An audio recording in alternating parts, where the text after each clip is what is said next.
programa presentado por la comunidad religiosa Iglesia de Dios del Nuevo Pacto. Millones de personas en el mundo piensan que la Biblia es la palabra del único y verdadero Dios. En la actualidad, este libro ha sido traducido a más de 2000 idiomas y dialectos, y se calcula que se han editado unos 6.000 millones de ejemplares.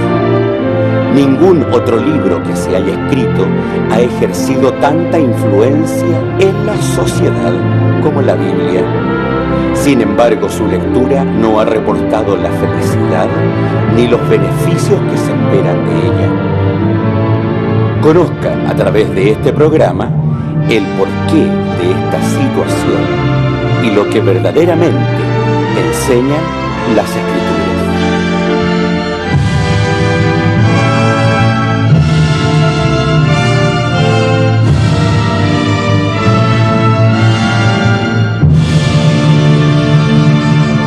Muy buenas tardes, estimados televidentes. En primer lugar, le damos gracias a Dios por la audiencia que ustedes nos han entregado y esperamos que este nuevo mensaje que trae la Iglesia de Dios del Nuevo Pacto llegue con la ayuda de Dios a vuestros corazones. Repetimos una vez más nuestras direcciones. En San Rosendo, la calle Carrera, esquina de Aníbal Pinto, está nuestro local. Para que usted lo visite, lo esperamos gustosamente. El teléfono de la televisión está disponible de 14 a 14:45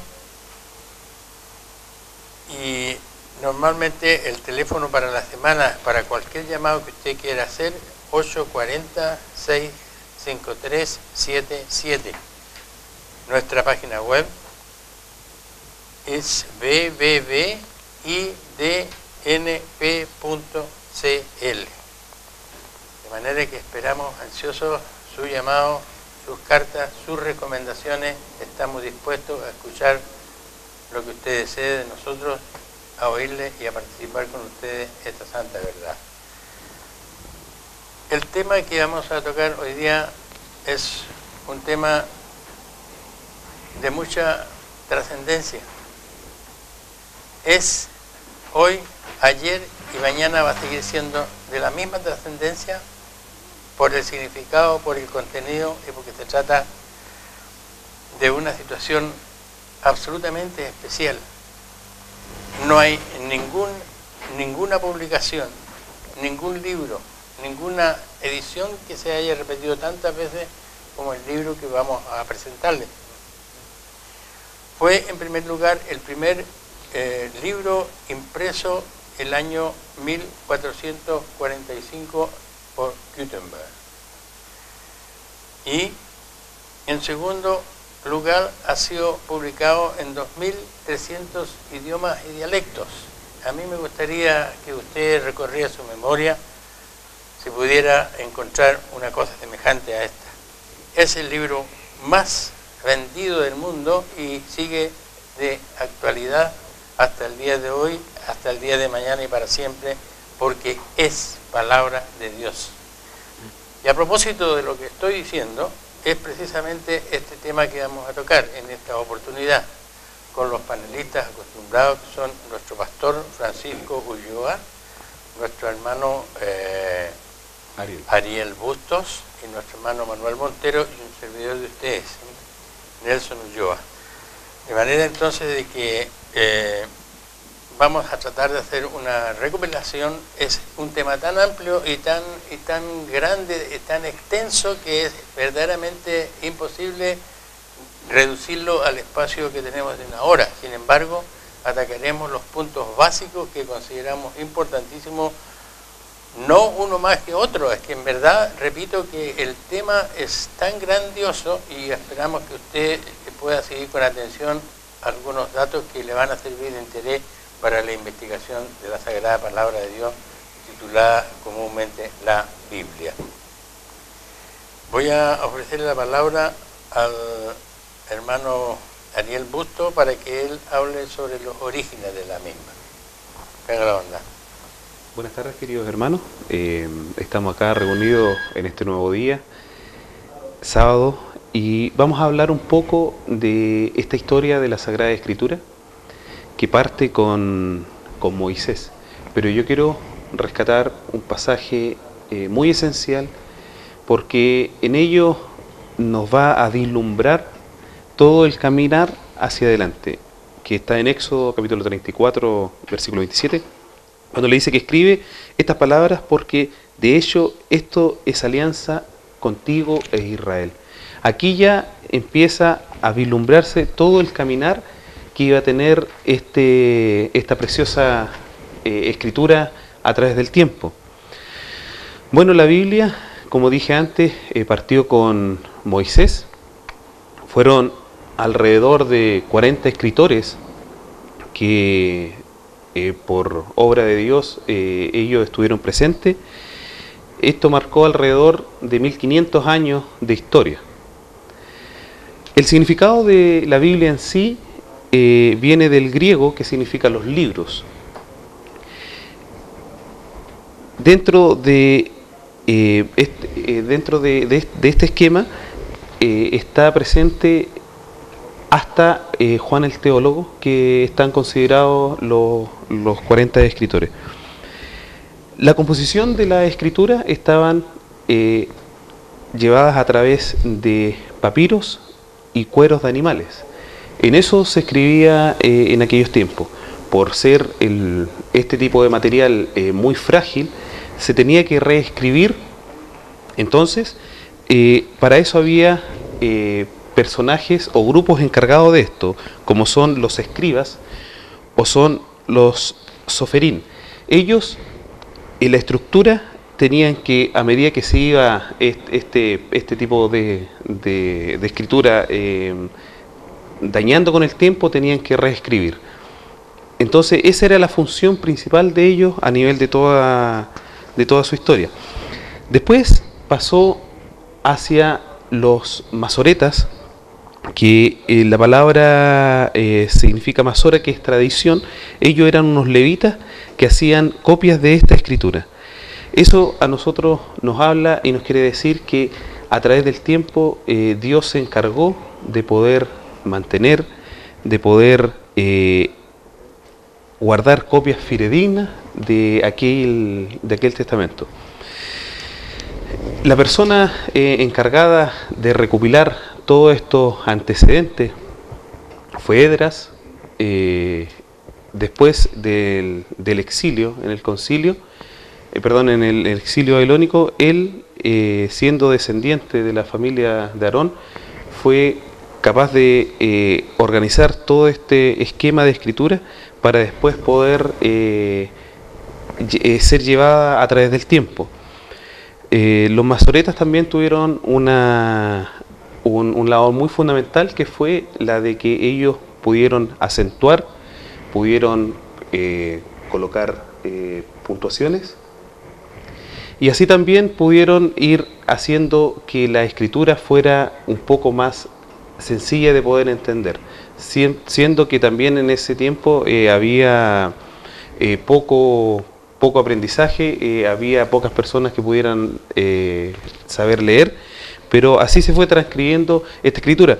¿Qué más pudimos rescatar de estos personajes? Que ellos, al poder transcribir, si ellos se equivocaban en cualquier letra, porque se transcribía por letra, ellos eran tan perfeccionistas que ellos podían destruir y escribir de nuevo con tal de guardar esta preciosa verdad. No sé qué más podemos agregar dentro de todo esto, porque nuestro hermano puede dar... Hay un índice que el hermano ha entregado y que es necesario que lo tomemos muy en consideración, y que esta escritura fue ordenada por Dios a Moisés. De todas maneras, ya estamos estructurando el principio y vamos a ver qué aporta nuestro amado pastor con respecto a la función del canon de la escritura. Bien, perfecto. Antes de referirme al canon, yo quiero aclarar esto de la función de Moisés en el desarrollo de la Biblia, Porque muchas personas, cuando nosotros planteamos nuestros principios doctrinales, suponen de que Moisés, de suyo propio, inventó principios, leyes, y son las que ahora nosotros queremos restablecer. Sin embargo, cuando leemos el capítulo 34 del libro del Éxodo, en el versículo 27, dice que Dios le ordenó a Moisés que escribiera todo lo que él había hablado. Entonces, Moisés fue, bueno, por decirlo de una manera para que quede claro, fue simplemente el escritor, ¿cierto?, de lo que nosotros conocemos, los 5 primeros libros de la Biblia, a través de la revelación que Dios le había entregado en el monte de Sinaí. Naturalmente, ahora a lo que usted me pidió, mi hermano, el canon es, en realidad, hasta estos días, una de las cosas más controvertidas para establecer, porque la Iglesia Católica particularmente se arroga la autoría del canon de la Sagrada Escritura, y tal como lo dijo nuestro hermano, ¿no?, la preservación de la Biblia, tal como lo explica la palabra de Dios. Voy a leer aquí un capítulo que es en el libro de Romanos, en el capítulo 9, lo que dice el apóstol Pablo respecto a la Biblia. Nosotros no debemos olvidar la importancia de Pablo en la defensa de la verdad. Y dijo: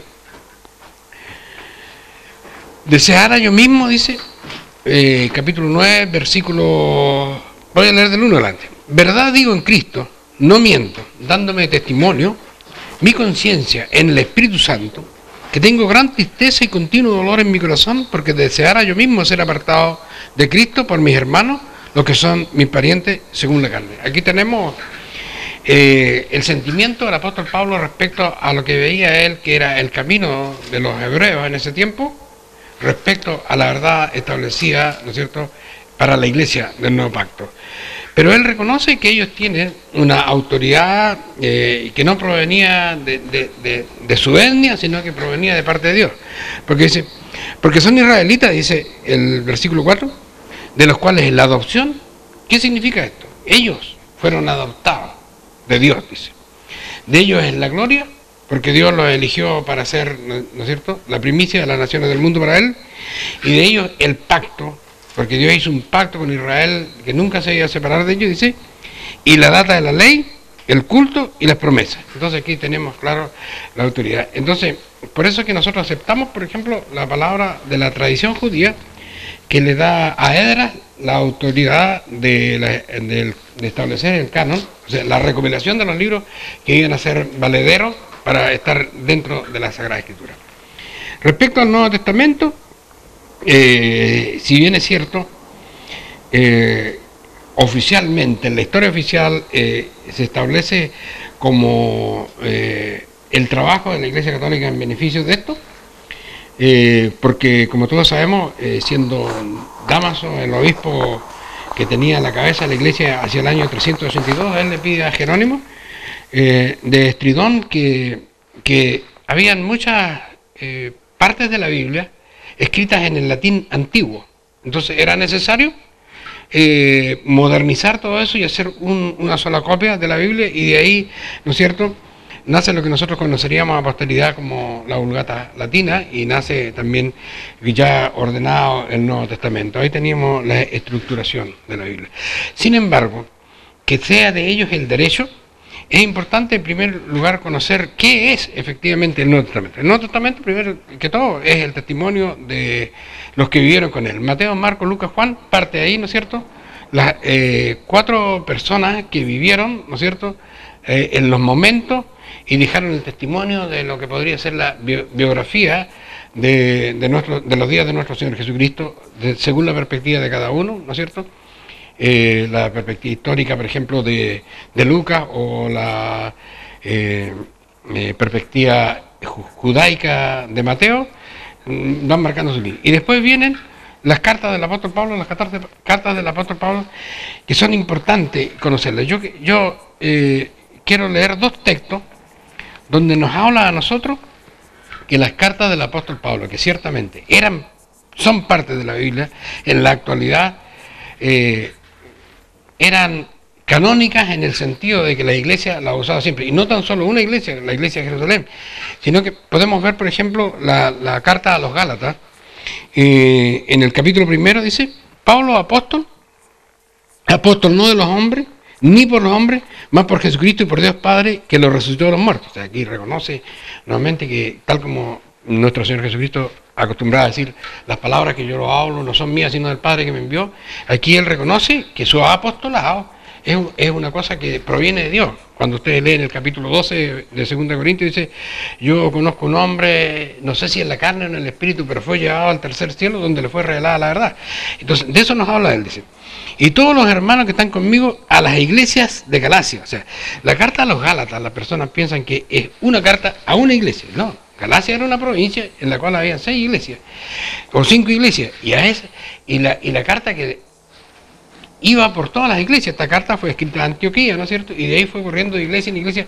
O sea, ya tenía, en este sentido estaba canonizada porque era parte de la enseñanza. Pedro da testimonio de esto cuando escribe, por ejemplo, en la segunda Pedro, en el capítulo 3, dice, y tened por salud la paciencia de nuestro Señor, como también nuestro amado hermano Pablo, según la sabiduría que le ha sido dada, os ha escrito también, casi en todas sus epístolas, hablando de ellas, de estas cosas, entre las cuales hay algunas difíciles de entender, las cuales los indoctos e inconstantes tuercen, como también las otras escrituras para la perdición de ellos mismos. Entonces aquí habla de que está la escritura de Pablo y hay otras escrituras. ¿Cuáles son las otras escrituras? Indudablemente que los evangelios. Por ejemplo, cuando dice Lucas, dice, yo necesito escribirte estas cosas de quienes las entendí directamente, de quienes convivieron esto. Y ahí empieza a hablar, ¿no es cierto?, del nacimiento de Juan Bautista, y después cuando escribe el segundo texto, que es el libro de los Hechos, dice, como te escribí en mi primer texto, estimado amigo Teófilo, me parece bien ahora revelarte la otra parte. Entonces, además de eso, por ejemplo, tenemos en esas recopilaciones de los manuscritos pasados, en Basilea me parece que está, no tengo bien clara la idea, pero existe lo que se llama, tú siempre te acuerdas de ese nombre, del fragmento, de Muratori. El fragmento de Muratori. Muratori fue un investigador de la Sagrada Escritura, ¿no es cierto? Y encontró un fragmento, por eso adquirió su nombre, y ese ahora está en una biblioteca, y en ese fragmento están todos los, me parece que faltan 3 o 4 libros, pero están reconocidos todos los libros del Nuevo Testamento, mucho antes que la Iglesia católica romana existiera. Entonces, de que ellos se apropien de esto, verdaderamente no es lo que históricamente corresponde a la verdad. Eso es lo que yo podría aportar respecto a esto. Ya, estamos ya encaminándonos a tener todos los antecedentes relacionados con la Santa Palabra de Dios.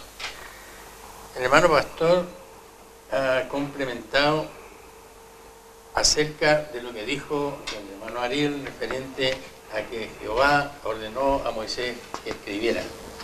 Yo me voy a permitir de leer un versículo, 2 versículos, para que vosotros mismos vayáis meditando acerca de una situación que voy a señalar antes de entregar la palabra a nuestro querido hermano Manuel. En Juan capítulo 5, el versículo 45 y 46 expresa lo siguiente, hablando nuestro amado Salvador, el Señor Jesucristo. No penséis que yo voy a acusaros delante del Padre. Hay quien os acusa, Moisés, en quien tenéis vuestra esperanza. Porque si creyeseis a Moisés, me creeríais a mí, porque de mí escribió él. Yo pregunto a aquellos que han dividido el Evangelio en Antiguo y Nuevo Evangelio, aquellos que rehusan la verdad que nosotros predicamos porque así está escrita. ¿Por qué? ¿Por qué no quieren saber nada del Antiguo Testamento como lo nombran? ¿Por qué aceptan a Jesús y no aceptan la palabra que está señalada aquí y que está sido muy bien descrita por tanto por nuestro hermano Ariel como por nuestro pastor? Ahora bien, yo creo que sin embargo esto lo podemos complementar todavía un poco más si nos referimos a estas situaciones señaladas, porque ellos aceptan el Nuevo Testamento y no queremos saber nada con el Antiguo. Nuestro hermano Manuel nos va a entregar algunos antecedentes referentes a los idiomas y a esta división llamada temática.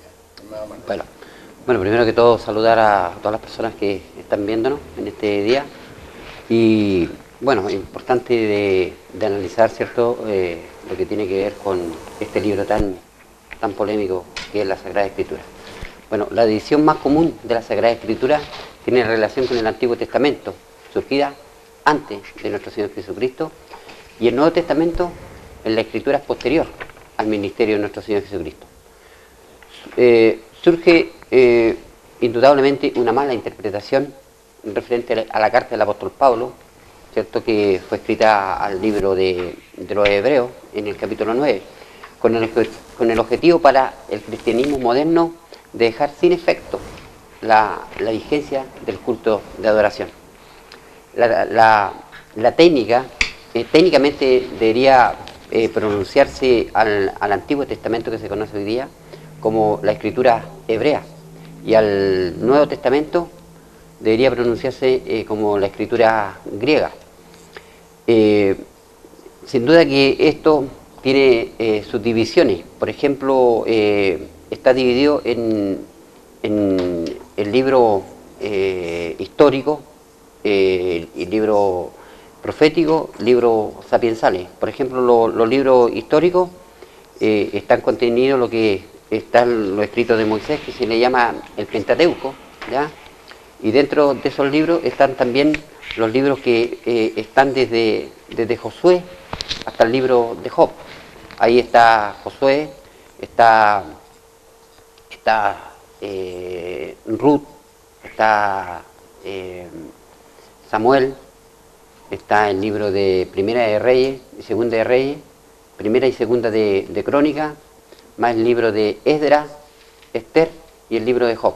Ahí está todo lo que se puede decir de los libros históricos, y más los libros que nosotros conocemos como los libros evangelios, es el caso de Mateo, Marcos, Lucas y Juan, y el libro de los Hechos. Después tenemos los libros sapiensales o los libros de la sabiduría, que encierran, ¿cierto?, en gran parte, ¿cierto?, por la temática que tiene de la poesía, ¿ya?, que tiene que ver, está el libro de Job, ¿ya?, el libro de Proverbios, el libro de Eclesiastés y el libro de Lamentaciones, que escribió Jeremías en este caso. Después tenemos los libros proféticos. Los libros proféticos están divididos en dos segmentos. El libro de los profetas mayores, y también están los libros de los profetas menores. Entre los profetas mayores está el libro de Isaías, está el libro de Jeremías, está el libro de Lamentaciones, Ezequiel, y lo que hoy día deberíamos llamarle el libro de el Apocalipsis, que está dentro de las escrituras griegas. Y de los profetas menores, ¿cierto? Profetas menores, bueno, a esto se le llama, ¿cierto?, naturalmente por el volumen de escrito que tiene la Sagrada Escritura, y tiene su división, ¿cierto? Y dentro de lo escrito de los profetas menores está el libro de Oseas, está el libro de Joel, Amos, el libro de Abdías, Jonás, está el libro de Miqueas, Nahum, el libro de Habacuc, Sofonías, Ageo, Zacarías y el libro de Malaquías. Ahí están todos los profetas menores, ¿ya? Y después tenemos los libros que normalmente se le llama libros, pero no son libros, que son cartas, ¿cierto?, que tiene que ver con las cartas epistolares, ¿cierto? Tenemos 14 cartas que escribió el apóstol Pablo, ¿ya? Tenemos las dos cartas que escribió el apóstol Pedro. También tenemos las 3 cartas que escribió Juan, ¿ya?, más la carta de Judas y la carta del apóstol Santiago. Entonces ahí están todas las epístolas. Hay un resumen, ¿cierto?, de lo que tiene que ver un poco con la Sagrada Escritura y la división temática de estos libros. ¿Sí? Seguimos estructurando entonces todo el esqueleto de lo que son los libros de la Sagrada Palabra. el hermano Manuel lo ha detallado de forma muy bien, y en este caso yo pienso de que es necesario que sea complementado con la importancia de la división temática de nuestro pastor. Bien. Bueno, es importante entender esto por la sencilla razón de que esto nos va a ayudar mucho en la interpretación de la Sagrada Escritura. Nosotros entendemos entre las personas que estudian la Biblia que están los estudiosos de la Biblia, los alumnos aplicados, podríamos decir, que leen la Escritura con atención y están dispuestos a cumplirla. Pero también están los turistas de la Biblia. ¿A qué nos referimos nosotros? A estas personas que abren la Biblia en cualquier parte, toman un versículo y se ponen a hablar de él y no tienen estructurada en su mente, ¿no es cierto?, lo que es la Biblia en sí. Por eso que es importante entender esto como las divisiones temáticas. También es importante el trato que debemos darle nosotros a las Escrituras en el asunto interpretativo, considerando, por ejemplo, las instancias en las cuales fue escrita la palabra de Dios. Pues nosotros decimos esto. La Sagrada Escritura tiene, en primer lugar, la verdad elemental. La verdad elemental es lo que fue dicho, por qué fue dicho, cómo fue dicho y por quién fue dicho. Eso es un punto sumamente interesante, porque cuando nosotros tomamos cualquier pasaje de la Biblia, a nosotros como personas que guardamos la palabra de Dios respecto al verdadero culto de oración, siempre, por ejemplo, se nos ha aplicado en la Escritura en Isaías, que yo voy a permitirme leer en este minuto y comentarla, para que nosotros entendamos, por ejemplo, en primer lugar, lo temático. Este es un libro profético, ¿no es cierto? Los profetas eran las personas que Dios levantaba en un momento determinado para dirigir a su pueblo cuando su pueblo no caminaba bien. Uno. Lo otro era para entregarle revelaciones respecto al futuro, inmediato o posterior. Esa era la función de los profetas. Y aquí tenemos, por ejemplo, en el capítulo 1, y esta es una escritura que se nos aplica a nosotros en la actualidad, y que las personas suponen que por esta escritura hoy día nos debemos guardar las leyes. Y dice de la siguiente manera. Dice, ¿quién demandó de vosotros? ¿Quién demandó esto de vuestras manos? Capítulo 1 de Isaías, versículo 12. Cuando vinieren a presentaros delante de mí para hallar mis atrios, no me traigáis más vano presente, el perfume me es abominación. Luna nueva, sábado, convocar la asamblea, no las puedo sufrir, son iniquidad vuestras solemnidades. Entonces, aquí está. Por esto yo no guardo las fiestas solemnes, me dijo una vez un pastor. Yo le digo, pero ¿cómo me puede decir usted eso? ¿Usted entiende el sentido contextual de la Biblia? Porque usted está hablando de un pasaje. ¿Usted se cree que esto está dicho para los hijos de Dios convertidos? Claro. ¿Y usted cree que están? Sí, yo estoy en esas condiciones, por eso es que yo no guardo las fiestas solemnes. Veamos qué dice la palabra. Y retrocedimos unos versos más adelante y le leí yo el verso 10. Dice, y decía aquí, príncipe de Sodoma, oíd palabras de Jehová. Entonces yo le pregunto, ¿usted se considera un príncipe de Sodoma? Si usted se considera un príncipe de Sodoma, no cumpla esto, porque dice la palabra absolutamente claro, príncipe de Sodoma, escuchad la ley de nuestro Dios, pueblo de Gomorra. ¿Para qué a mí me traéis vuestros presentes? ¿Para qué vuestra luna nueva? ¿Para qué vuestra fiesta solemne? Soy indigno. Entonces, esa es la situación. Entonces ahí tenemos el error, por ejemplo, de no entender el asunto de la instancia histórica. Aquí un versículo de la palabra de Dios establece claramente que las personas no deben guardar la fiesta solemne. ¿Quiénes? Aquellas personas que su condición moral sea como fue Sodoma y Gomorra, porque si consideramos a esta altura los siglos del profeta Isaías, 800 años antes de nuestro Señor Jesucristo, Sodoma y Gomorra no existía, de manera que no se refería a ellos, sino que retóricamente le decía a los israelitas en este caso, esta no es la manera de servir a Dios. Entonces, de ahí que nosotros tenemos, le damos importancia a esto, a que la gente conozca la Biblia en su profundidad, conozca la Biblia en su estructura general, para entender que no se contradice, para entender que hay una forma especial de tratarla, que hay que respetarla, que hay que estudiar profundamente, que no puede ser un maestro de la Biblia una persona que, como yo le decía, que es un turista de la Biblia. La Biblia hay que conocerla en profundidad. La gran dificultad que tiene el mundo moderno, el mundo cristiano moderno, para entender el asunto de la fiesta santa de Dios, el reconocimiento al día sábado, es precisamente no conocer la estructura de la ley.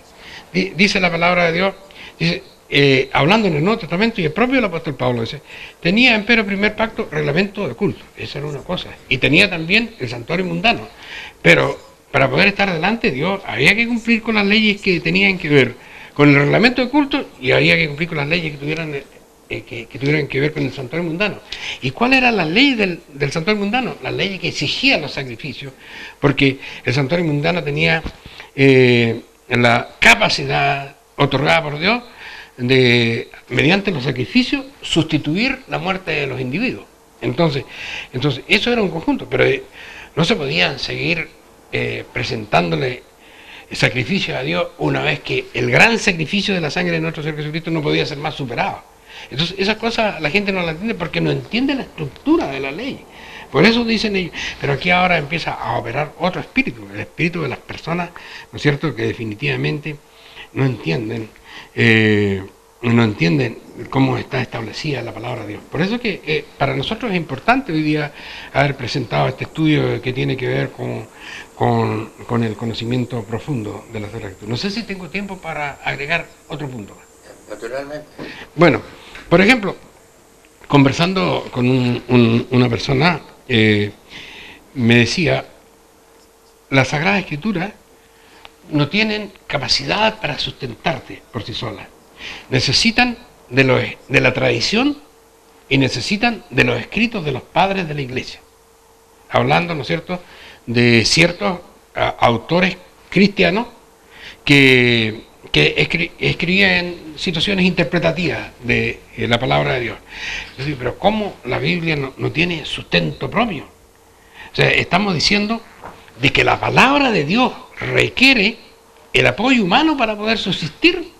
Cuando el profeta Jeremías, me parece que fue quien dice, como desciende del cielo, dice, la lluvia y la nieve, y no vuelve allá, sino da simiente al que siembra, pan al que come, así es la palabra de Dios, sale de su boca y no vuelve allá vacía, no tiene necesidad de apoyos humanos, ni de tradiciones, se interpreta solo así. La prueba más grande, yo digo una cosa, a título muy personal, por supuesto, yo digo, Israel es la firma de Dios en la tierra. No ninguna iglesia, incluso hay una iglesia donde su máximo dirigente, ustedes pueden verlo en la página web, en nuestra página web, cuando el más alto dirigente, el más alto dignatario de una iglesia se da la mano con Hitler. Nosotros tenemos la foto, y la foto está ahí. O sea, con eso ese dirigente y su comunidad le están dando el apoyo a la mortandad que hizo Hitler de 6 millones de judíos. Y cuando los judíos como raza desaparecían, los antiguos iglesias que hablaban la verdad de Dios, eso no va a suceder, Dios va a levantar al pueblo de Israel. Y leía en el Salmo, dice, que se pegara mi lengua a mi paladar si yo me olvidara de Israel, mi pueblo. Entonces ahí la Biblia no tiene ningún sustento. Terminó la Segunda Guerra Mundial, dice, eran 100.000 judíos que podían ir a la pelea, ¿cierto? Se estableció el Estado de Israel y 100 millones de árabes se le vienen encima para terminar con Israel. ¿Y qué pasó? Ahí tenemos ahora Israel. Nosotros tenemos más de 200 años de vida libre e independiente, somos un país pujante. Israel no tiene tanto, Israel tiene 60 y está ubicado en la cabeza de los países del mundo en su tecnología, en la ciencia, en las armas, y tuvieron, porque la Biblia está escrita así, tuvieron la capacidad de convertir los desiertos en vergel. Cuando a uno de los dirigentes de Israel le preguntaban en una entrevista cómo podían ellos cultivar porque ellos son exportadores de naranjas al mundo. Es decir, como nosotros no lo hicimos nada más que como dice la Biblia. Plantamos un árbol, dice, y los 3 primeros años no comimos de su fruto, dice, porque eso le pertenece a Dios. Y ahora tenemos las naranjas más dulces y más sanas de todas las plantaciones de los agricultores del mundo.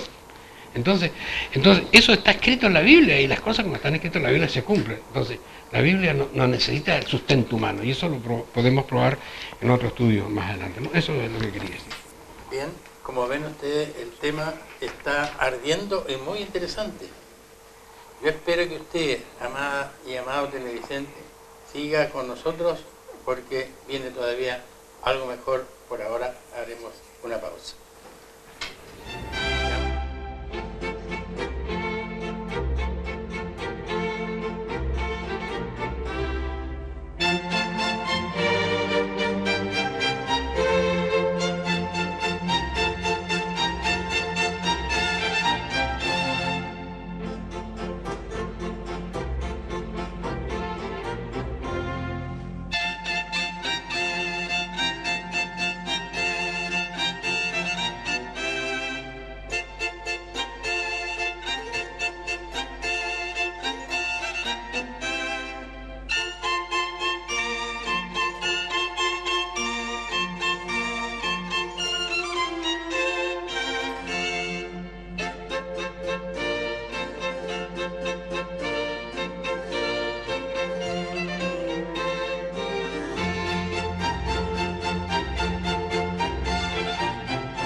Como estábamos diciendo en nuestro reinicio de este programa, los antecedentes que se han entregado, si usted ha tomado en consideración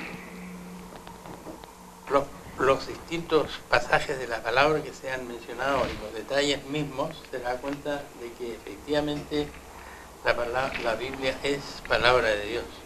Sin embargo, esto no quita derecho a que hayan detractores de la palabra de Dios que mencionamos. Entonces, vamos a continuar con nuestro programa estableciendo algunas consideraciones referentes a estos puntos. Voy a ofrecer la palabra a los distintos panelistas para que ellos puedan entonces exponer algunas preguntas que han recibido por gente, personas fuera naturalmente de este programa, porque nosotros tenemos un convivir, llevamos la verdad adelante y nos encontramos con contradicciones que es necesario que aquí sean aclaradas para conocimiento suyo, para meditación suya, y también estamos dispuestos a recibir de parte suya la verdad según su opinión. Empezamos entonces estas consideraciones ofreciendo la palabra aquí al hermano Manuel. Bueno, siempre se habla de la Sagrada Escritura, que muchas veces se contradicen algunos puntos, ¿cierto?, que a las personas les cuesta comprender, ¿cierto?, el significado. Y una de estas contradicciones, recuerdo yo, de que cuando Dios envía, por ejemplo, a Moisés, ¿ya?, a Egipto, a liberar al pueblo, después dice que Jehová sale al encuentro para matarle. Entonces, resulta como una contradicción para nosotros, ¿cierto?, o sea, para el común de la gente, ¿cierto?, ¿por qué se da esa situación? Si Dios lo envía y después sale a matar a Moisés. Entonces me gustaría que nuestro pastor no aclarara ese punto de vista. A ver, primero que todo tendríamos que comprobar que eso efectivamente lo dice la Biblia. La cita está en Éxodo 4. Me parece que está en Éxodo 4, el versículo 24. Pero efectivamente el hecho es así. Ya. Hechos capítulo 4, perdón, Éxodo capítulo 4, sí. Dice, y dirás a Faraón, aquí está el ordenamiento, voy a leer del 21 adelante. Y dijo Jehová a Moisés, cuando hubieres vuelto a Egipto, mira que hagas delante de Faraón todas las maravillas que he puesto en tu mano, yo empero endureceré su corazón, de modo que no te dejará ir al pueblo. Y dirás a Faraón, Jehová ha dicho así, Israel es mi hijo, mi primogénito. Ya te he dicho que dejes de ir a mi hijo para que me sirva, mas no has querido dejarlo ir. He aquí y yo voy a matar a tu hijo, a tu primogénito. Esa era una amenaza para el faraón. Sin embargo, pasa lo siguiente. Y aconteció que en el camino, que en una posada, le salió al encuentro Jehová y quiso matarlo. En realidad es impresionante este verso. Pero la resolución está clara. Si nos acordamos nosotros, Moisés debe su nombre a haber sido salvado de las aguas. ¿Cuándo fue salvado de las aguas? Él fue salvado de las aguas cuando el faraón decretó la mortandad de los niños, de los infantes egipcios. La madre de Moisés lo toma y lo echa en una cesta, ¿no es cierto? Pero para que pudiera ser salvado, primero que todo, no tenía que ser circuncidado. Ese era el punto central. Porque de otra manera lo habrían reconocido como un niño judío y le habrían dado muerte. Entonces, él no era circuncidado. Y obviamente tampoco era circuncidado a su hijo. Entonces, la situación era que Moisés iba a defender a un pueblo señalizado con la circuncisión y él era un incircunciso. Entonces dice, le aparece el ángel de Dios en el camino y lo intenta matar. Y aquí sale ahora la revelación. ¿Cuál era la salida? Entonces Séfora, dice, cogió un afilado pedernal y cortó el prepucio de su hijo y lo echó a sus pies diciendo, a la verdad tú eras ahora mi esposo de sangre. Se le hace ver, esto es lo que nos falta, dice. Y la mujer circuncida al hijo y obviamente debió circuncidarse también a Abraham y con eso él podía seguir ahora su camino. Ese es un... Referente a este mismo punto que se está tratando, en los 4 evangelios habla, ¿cierto?, de la historia de Jesús con sus apóstoles. Y en el libro Los Hechos habla lo siguiente, dice, varones hermanos, convino que se cumpliese la escritura, la cual dijo antes del Espíritu Santo por la boca de David, de Judas, que fue guía de los que prendieron a Jesús, al cual era contado con nosotros y tenía suerte en este ministerio. Este pues adquirió un campo del salario de su iniquidad y colgándose reventó por medio todas sus entrañas y se derramaron. Ya. A ver, vamos a primero que todo aclarar una situación. El dinero que devolvió no fue el dinero de la tesorería de los 12 apóstoles, sino que fueron las 30 monedas que él cobró por entregar al maestro. Eso hay que leer el Evangelio. Sí, sí, sí. Entonces él, arrepentido de su maldad, ¿cierto?, toma las monedas y las devuelve. Claro. Y acá contradictoriamente aparece que se fue él, y fue él, dice, este pues adquirió un campo de salario de su iniquidad y colgándose rentó. Entonces, lo que pasa es que, por ejemplo, de todo lo que tenía el pueblo, tenía la obligación de diezmar, ¿no es cierto? De los animales diezmaban, pero por ejemplo, se recibía en alfolí solamente el tributo que se pagaba por los animales limpios. Eso podía. Y por ejemplo, si un burro nacía, era un animal inmundo. Entonces, el precio de esa venta no podía entrar a la tesorería de la iglesia, por decirlo de una manera, al alfolí. Entonces venía con eso, se compraba un bien para ayudar al pueblo. Una prostituta no podía diezmar, no se podía recibir ni un 5 de ella porque era salario de pecado. Y el salario de pecado no podía entrar al alfolí, entonces venía, eso simplemente no se recibía, ¿cierto? Pero habían algunos dineros que sí se podían recibir. En este caso, por ejemplo, Judas, el dinero de Judas no se podía recibir en el alfolí, entonces, como lo tiró ahí, entró al templo y fue tomado y fue comprado, porque así decía la ley en Deuteronomio. Compraron ellos un terreno y ese terreno quedó destinado a cementerio. Entonces no hay ni una contradicción. O sea, el dinero no se podía, o sea, el terreno no se podía comprar a nombre del Sanedrín, porque eso habría sido admitir salario de pecado. Entonces, según la legislación hebrea, el sitio debía comprarse a nombre de Judas, en este caso. Por eso que aparece él comprando un sitio, pero él no lo hizo. Lo hizo el Sanedrín a nombre de él, porque era un salario de pecado, era el precio que él había cobrado por Cristo. Entonces, tenemos que sacarnos eso de la cabeza. Lo más admirable de la Sagrada Escritura, según los literatos, lo más admirable es cómo es posible, por ejemplo, que 40 escritores, entre los que habían dirigentes, estadistas, por ejemplo, como fue Moisés, como fue Daniel, por ejemplo, y habían Amós, era un campesino, había gente muy simple. ¿Cómo pudieron todos escribir y durante 1500 años de la escritura ninguno de ellos se contradice? Ese es uno de los puntos que los literatos consideran más especial. ¿Cómo pudo ser posible?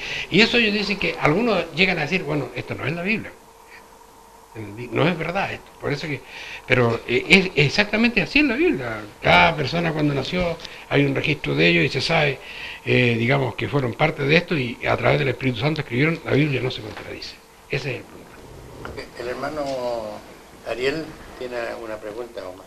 Sí, dentro de todo lo que hemos hablado en el panel hoy, que ha sido bastante clarificador, nos damos cuenta que la Biblia no tiene una libre interpretación. Pero aquí yo quiero dejar una pregunta que generalmente hay algunas instituciones eclesiales que la realizan para fundamentar sus propias doctrinas. Entonces, esta pregunta dice, ¿la ley fue clavada en la cruz? Porque muchas veces ocurre que ellos plantean esa situación, pero ven que el diezmo que está en el primer pacto, sí ellos pueden regirse por ese tipo de ley. Entonces, ahí viendo la misma interpretación, o como podríamos decirlo, la misma contradicción de la Biblia, ¿hay contradicción en lo que plantean ellos? Si la ley fue clavada en la cruz de la vez. Eso es para mi hermano Francisco. Bueno, ¿qué quieres que te diga? La ley fue clavada en la cruz, definitiva y absolutamente. Lo que no entienden las personas lamentablemente, es cuál fue la ley que quedó clavada en la cruz. Porque está la ley de la justificación de los pecados y está la ley del culto de adoración. Entonces, si dice, la ley quedó clavada en la cruz, sí quedó clavada en la cruz, absolutamente. Pero la ley de la justificación por los pecados, porque ahora la justificación de los pecados se iba a obtener a través de la mediación de la sangre de nuestro Señor Jesucristo. Entonces, cuando no se entiende esto, se echa en un solo saco, ¿no es cierto?, lo que es el culto de adoración y lo que es la ley de la justificación de los pecados.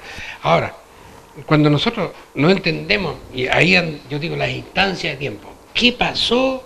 Porque mi hermano Manuel hacía un alcance respecto a las 14 cartas de Pablo y a las cartas de Pedro. Una carta tiene la particularidad, ¿no es cierto?, de que está escrita por una razón, ¿no es cierto?, y es dirigida a una persona por una razón. Entonces, ¿por qué razón fueron escritas las cartas de Pablo? Fueron escritas porque había un problema en la iglesia. Cuando nosotros leímos en Gálatas capítulo 5, o sea, en Gálatas capítulo 2, partimos por el capítulo 2, dice que Pedro llega a Antioquía y se da cuenta, y más tarde llega Pablo y se da cuenta que Pablo y Pedro comían con los gentiles y todo, y de repente llegan unos hermanos enviados de Jerusalén, judíos, tradicionalistas, y Pedro se hace un lado, para que no lo vieran junto con los gentiles. Entonces en el capítulo 2, Pablo los reprende, dice, estas cosas no pueden ser de esa manera. Entonces viene y se hace ver que aquí hay un conflicto. ¿Cuál es el conflicto? Que los que venían de Jerusalén estaban obligando a los gentiles que tenían que circuncidarse. Es ahí el problema.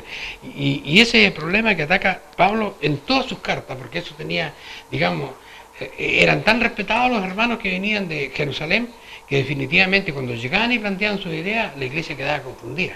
Entonces eso hace que Pablo empiece a escribirle a las diferentes iglesias, y ahí le habla de... Cuando le dice, expresamente le dice en el capítulo 2, tan necios sois que habiendo empezado a purificaros por el Espíritu, ahora es necesario que volváis a purificaros por la sangre. Si vosotros os circuncidáis, de más murió Cristo. Se está hablando de las obras de la ley, de la justificación que quedó clavada en la cruz. Ese es el asunto. Entonces la Biblia no puede ser interpretada libremente. Solamente la Biblia interpreta la Biblia. Ese es el asunto. ¿Otra pregunta? No tengo. Hermano. Bueno, ahora no. Yo creo que en verdad tenemos que tener la certeza absoluta de que la palabra de Dios, por los hechos ocurridos, el tiempo de su creación, digamos de su reproducción hasta el día de hoy, hay cosas que indefectiblemente se han ido cumpliendo de acuerdo con lo que está establecido. Entonces hay dos puntos que a mí me gustaría que fuesen, digamos, no solamente mencionados, sino aclarados de alguna forma corta y precisa, y que tiene que también servirle al resto de los que nos han visto con la amabilidad que tienen y el poder de Dios, y también a todos aquellos que esperan algo más concreto. En primer lugar, el asunto, ¿qué significa la palabra de Dios con respecto a la profecía? ¿Qué es la profecía? Y esto lo digo por la sencilla razón de que en el último tiempo ya se han anunciado para este año como 3 veces el término del mundo. Término del mundo. Y nosotros tenemos la verdad escrita. De la misma manera, y aquí se mencionó más de una vez, y esto ya tiene, yo creo que con las explicaciones ha quedado claro, pero sin embargo sería interesante darle una última vuelta en honor al tiempo que felizmente ya ha transcurrido prácticamente, y que implica la palabra adoración. La adoración la entendemos como su palabra lo dice, ¿no? Tenemos que adorar, y se ha adorado, todo el mundo ha adorado, y se han creado imágenes y cosas, y Dios estableció una ley en cuanto a su oración. La ley del culto, que aquí quedó también muy claramente especificada, no ha sido modificada en cuanto a la parte ritual que correspondía, y entonces sería interesante recalcar un poco este aspecto por la sencilla razón de que aquí se adora libremente. En las iglesias adoran a su manera al Dios que creen ellos que deben adorar, en circunstancias que hay estamentos establecidos por la palabra de Dios que no han sido abolidos. No sé si me explico, pero le rogaría a nuestro amado pastor que en el tiempo breve que nos queda usted pudiera hacer un par de acotaciones, y si no la dejamos evidentemente para una próxima oportunidad que estamos seguros que ustedes estarán con nosotros, amado pastor. Bueno, lo que tiene que ver con el hecho de la forma de la ley y lo que quedó verdaderamente clavado en la cruz, ese es el punto que tenemos que aclarar. Bueno, ya tenemos la palabra del apóstol Pablo en la carta de los Hebreos en el capítulo 9, pero aquí hay un punto importante, la institución de la Pascua en el capítulo 12 del libro del Éxodo. La Pascua se conmemoraba el día 14 de Aviv, ¿no es cierto? ¿Qué era la Pascua? Ese era el punto central. Entonces la gente dice, bueno, ¿la Pascua es la fiesta? ¿O la Pascua qué es? Entonces, dice que se juntaban ellos para acordarlo, y a partir del versículo 24, Dios está enseñando lo siguiente. Dice, y guardaréis esto, la Pascua, por estatuto para vosotros y para vuestros hijos para siempre. Después iban a venir otras generaciones. Y será que cuando hubieres entrado en la tierra que Jehová os dará, como tiene hablado, que guardaréis este rito. Entonces aquí habla de un rito. Y la Biblia dice en el Nuevo Testamento, los ritos quedaron clavados en la cruz. Entonces, ¿de qué estamos hablando? Y cuando os dijeren vuestros hijos, ¿qué rito es este vuestro? Vosotros responderéis, es la víctima de la Pascua de Jehová. Entonces está claro. El reglamento de culto decía, el día 14 de Aviv, acá.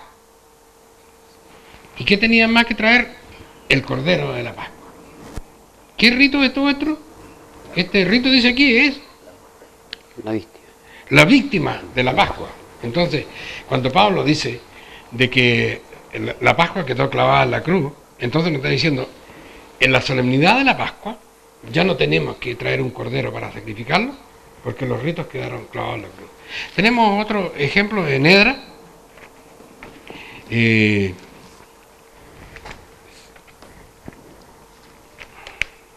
lo vamos a leer, y se refiere a otra fiesta solemne que la iglesia también conmemora, y que cuando llegue el momento nosotros vamos a estarles invitando a ustedes para que la puedan conocer, que es la fiesta de las cabañas. Y quiero un poco meterme en qué momento era esto, cuando ellos vuelven del cautiverio, fueron autorizados por los persas para estar en Jerusalén y volver a adorar a Dios. Capítulo 3 dice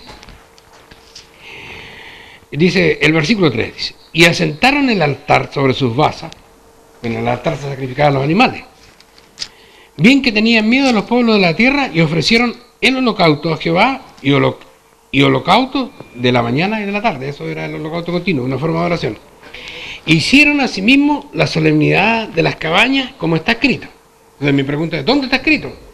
¿Está escrito en la ley de los sacrificios o está escrito en el reglamento culto? Está escrito en el reglamento culto, Levítico capítulo 23, verso 34. Dice, hicieron asimismo las cabañas como está escrito, y holocaustos cada día por cuenta conforme al rito, cada cosa en su día. Entonces aquí está claro. Una cosa era el sistema de adoración, Pascua, Ácimo, Pentecostés, trompetas, cabañas y sábado. Y otra cosa eran los ritos que tenían necesariamente que acompañar cada una de esas fiestas. Entonces, estas son las cosas que lamentablemente la gente no las entiende. Y hay otras cosas que nosotros tenemos que tener cuidado. Por ejemplo, algunos versos son mal interpretados por asunto de la puntuación y por asunto de cómo se traducen. Dice la palabra de Dios que estaba el ladrón a un lado y le dice, acuérdate, dice, de mí cuando estés en tu reino.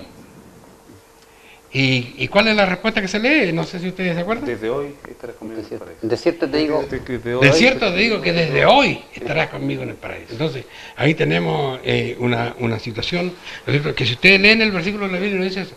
Pero yo quisiera antes de terminar en esa Biblia que me leyeran Gálatas 4. Y ustedes dieran cuenta de algunas cosas que trae la Biblia moderna. Primero que todo, el sábado no existe en la Biblia moderna. ¿Qué versículo? Gálatas 4. Gálatas 4, le voy a decir al tiro el verso. Me gustaría que leyera un hermano? ¿Qué versículo? Ya, el 11. 11, 4:11. El 10 y el 11. Guardáis los días, los meses, los tiempos y los años. Me temo de vosotros que haya trabajado en vano con vosotros. ¿Y otra, esa versión de tu Biblia? Esta dice, guardáis los días, los meses y los años, el tiempo y los años. Temo de vosotros que no haya trabajado en vano en vosotros. No sé si se alcanza a percibir esto. Porque una versión de la Biblia dice, guardáis los días, los meses y los años. Temo de vosotros que no haya trabajado en vano. O sea, eso sería bueno. Pero la otra dice, temo de vosotros, guardáis los días, los meses y los años. Temo que he trabajado en vano. O sea, estaba perdiendo mi tiempo porque ustedes están haciendo otras cosas.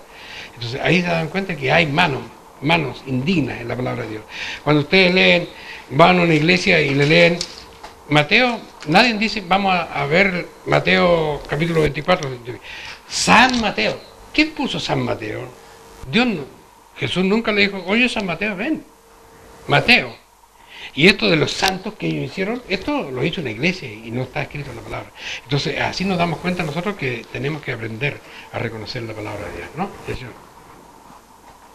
Estimados televidentes, muy agradecido por vuestra presencia, por vuestra paciencia, que es en favor de ustedes. Dios les bendiga y hasta el próximo sábado. Muchas gracias.